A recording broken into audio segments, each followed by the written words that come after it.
También hablamos del embalaje y volviendo al embalaje, nos interesa esta cuestión ya no solo de pensar en el menor impacto del desplazamiento, en el menor impacto de la desmontabilidad y del espacio que ocupa el objeto hasta que entra en funciones, sino también en eliminar el embalaje. Pensemos que venimos de una historia en donde para comprar un perfume muy chiquitito había que abrir 5 o 6 cajas antes y mejor si venían 2 o 3 bolsas con más moños y con más cosas.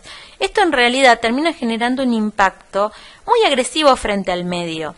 Entonces interesa empezar a pensar no solamente el objeto y su uso, sino también cómo se lo va a transportar y cómo se lo va a embalar. Este es un ejemplo muy interesante de una computadora personal enrollable, en donde la propia computadora es su embalaje y en donde se transforma en su propio bolso y ocupa menos lugar que la propia computadora y trae su batería y es un buen ejemplo.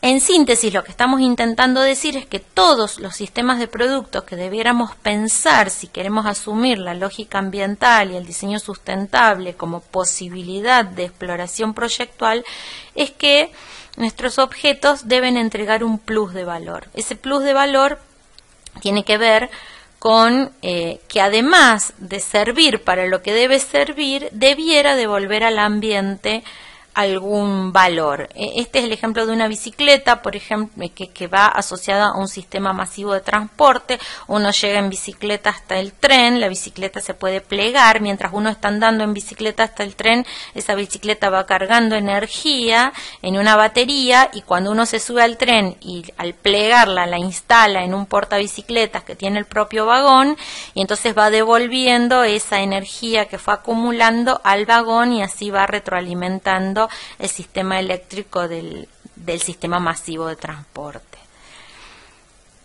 En síntesis, estos nuevos paradigmas terminan deviniendo en nuevas tipologías y en nuevas funciones que implican pensar nuevos mecanismos de producción. El sistema de la fábrica no es el único sistema posible de producción. Nosotros venimos de una sociedad agraria, pasamos a una sociedad industrial, y ahora se dice que volvemos a una nueva sociedad agraria, una distinta sociedad agraria.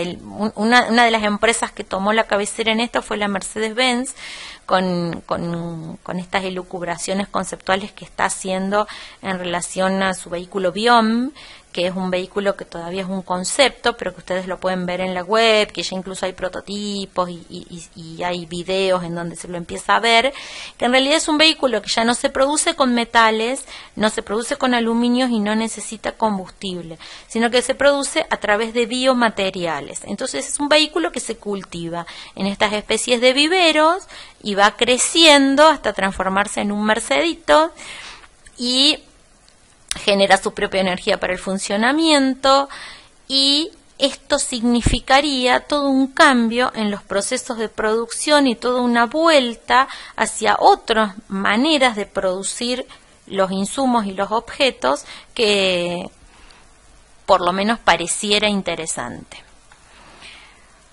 Esto también está pasando en arquitectura, no solo en diseño industrial, o sea, se están pensando edificios que generen su propia energía, pero que además devuelvan energía a la naturaleza y que se transformen casi en naturaleza dentro de esa naturaleza, o estos otros ejemplos conceptuales de la Electrolux, que les aconsejo que lo vean, que es un concurso anual que genera la empresa todos los años para instalar el debate acerca de la innovación y acerca del impacto que los productos tienen que tener.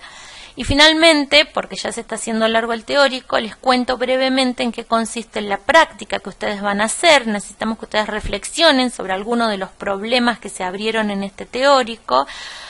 Yo les traje el ejemplo del agua, como para que entiendan lo que les estamos pidiendo. Lo que nos interesa es que vean el contexto. Por ejemplo, en relación al agua, lo que les puedo decir es que alrededor de 1.000 millones de personas en el mundo no tienen hoy acceso al agua potable. Millones de personas padecen enfermedades relacionadas al no tener acceso a esa agua potable justamente. pero a su vez y contradictoriamente millones de litros de agua se desperdician en cada uno de nuestros hogares en usos que no necesitarían necesariamente de agua potable.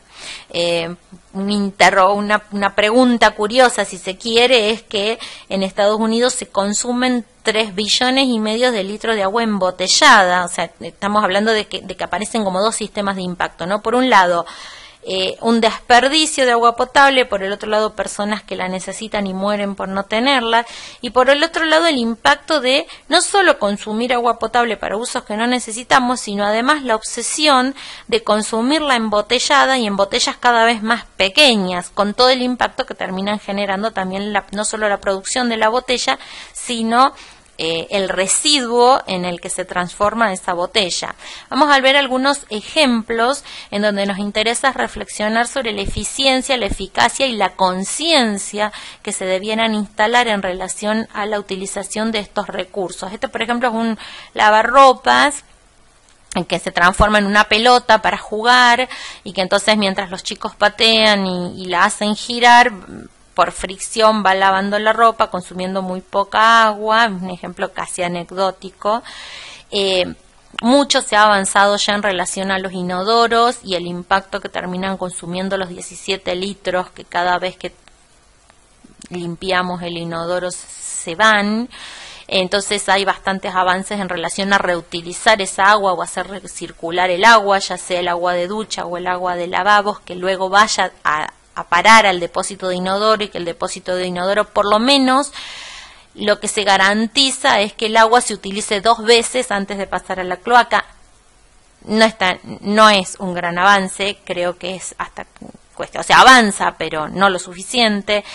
Lo mismo que estas pastillas que van como denunciando el consumo, que entonces mientras está verde la pastilla significa que está bien la cantidad de agua que estoy consumiendo, ya sea para bañarme o para lavarme los dientes, pero a medida que se pone roja y empieza a silbar significa que me estoy excediendo. Es decir, son como llamadores de atención que no resuelven el problema, pero empiezan a ponerlo en evidencia. Sí empiezan a resolver más el problema, por ejemplo, estos avances del Electrolux, nuevamente, este lavarropas que lava por impactos de luces, que elimina directamente el agua como insumo para el lavado de ropa, y no solo eso, sino que la ropa sale planchada, cosa que me parece una maravilla. Ahí podríamos reflexionar sobre el consumo energético que implica este lavarropas, pero también es como solucionable. Lo que me parece interesante es esta idea de decir, se elimina el consumo de agua para lavar la ropa. O estas otras botellas que aparecen reutilizables y reciclables todo el tiempo en como reemplazo de la botella descartable y de la conducta de la botella descartable. Esto es de un exalumno nuestro, Francisco Gómez Paz, que ustedes lo han estudiado. Es esta mochila purificadora de agua. Él con esto ganó un premio internacional muy importante. Había empezado con ese tema en su tesis de graduación y es la última pantalla, así que tengan un excelente práctico.